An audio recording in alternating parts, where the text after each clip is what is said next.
Well, the biggest gap that I've seen in regards to the provision of mental health services is concerning individuals with severe and persistent mental illness, individuals with schizophrenia and bipolar disorder.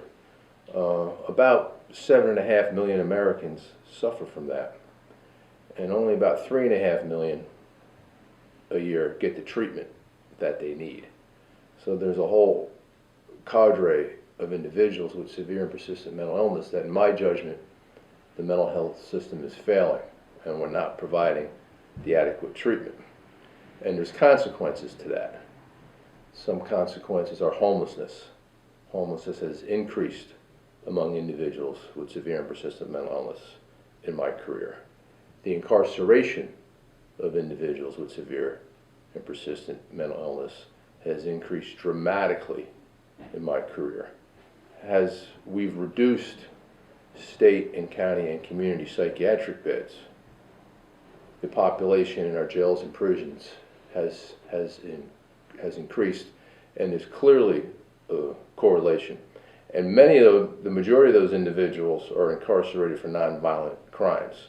So in fact, they're in jail because they're mentally ill. So what I've seen is, as a nation and as a state, we've deterred people because of their disability. And that's the biggest problem that I've seen with the mental health system over my 30-year career. So some of the jails are now becoming like mental health institutions? There's no question the largest overnight caregiver of individuals with severe and persistent mental illness in the state of New Jersey and nationally are our jails and prisons. That's an empirical fact. People are entitled to their opinions, but that's a fact. And that's as a result of our inability to treat those with severe and persistent mental illness and our unwillingness to provide intermediate and long-term care in a hospital setting for those that are mentally ill. Now, don't get me wrong, I obviously value community mental health. I've been working in it for 29 years, and the vast majority of individuals with mental illness, including people with severe and persistent mental illness, can live in the community and indeed thrive in the community with the appropriate supports: housing, treatment, socialization. However, there is a small subset of individuals that are so impaired by mental illness that, given our current technology and current treatment regimens, they cannot. And we're not doing a good job providing services or treatment to those people. And they're ending up in a bad way: homeless, incarcerated, living with elderly parents, so on and so forth. So if we was going to give New Jersey a report card, I don't know if you're familiar with the national stats Sure. and stuff like that. Yeah, absolutely. Yeah. How is Jersey? How does Jersey rate as it relates to providing services for mental health? Yeah. I ask that because it has so many municipalities. Sure. It's just so. Yeah. Well, I would give New Jersey a C. There's a lot of well-meaning people, hopefully including myself, that are trying to do the right thing. And I think there's a lot of good programs out there. There's a lot of good community programs out there for folks with mental illness. But it's only a C because by any objective analysis, we don't have enough access to hospital beds for individuals with severe and persistent mental illness, because no one wants to pay for that, follow the money. And we don't have enough housing for individuals with mental illness, because that's expensive as well. Far less expensive than an institutional setting, but expensive nonetheless. So yeah, that's a fair question, but it's a question that is important to keep in context. Again, the vast majority of individuals with mental health issues or mental illnesses, even those with severe and persistent mental illness, are not violent. They don't commit violence. In fact, if you have schizophrenia or bipolar disorder, you're 3 or 4 times more likely to have violence committed against you than to commit violence. However, it's also factually true, it's uncomfortable to talk about, but it's just factually true, that there's a small subset of individuals, typically those that suffer from schizophrenia and bipolar disorder, that when untreated do commit violent acts. So while I think the connection between mental health and violence has been overstated. The fact is, there is a small subset of individuals that, when untreated, do commit violent acts. And I think the public mental health system in particular has to do a better job of focusing on those individuals and making sure that they get the treatment that they require. How? For their own well-being and for public safety. How? I think, unfortunately, for a small subset of individuals, the impairment of schizophrenia affects their ability to have insight. They don't realize that they're ill, and as a result of that, they refuse to participate in treatment. For those individuals, and I don't say this lightly, I think they should be court-ordered to participate in treatment while protecting their civil rights. Allowing people who are obviously ill, floridly psychotic, to be homeless or to be incarcerated because of some notion of freedom or some notion that we're protecting their rights just doesn't pass the common sense test with me. In my 29 years, I'm tired of watching people suffer with their rights fully intact.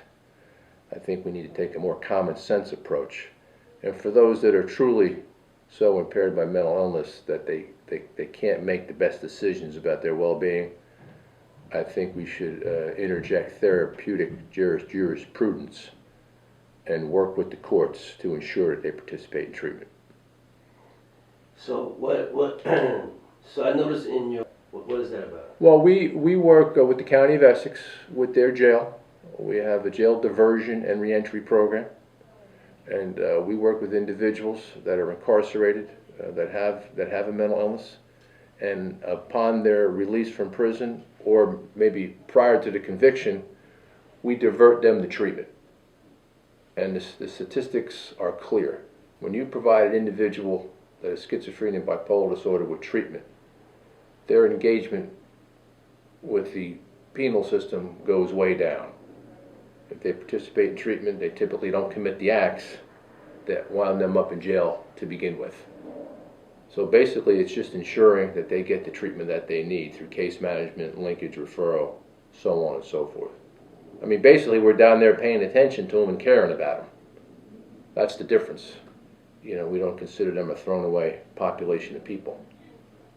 They're individuals just like the rest of us, and we're advocating on their behalf. How do you...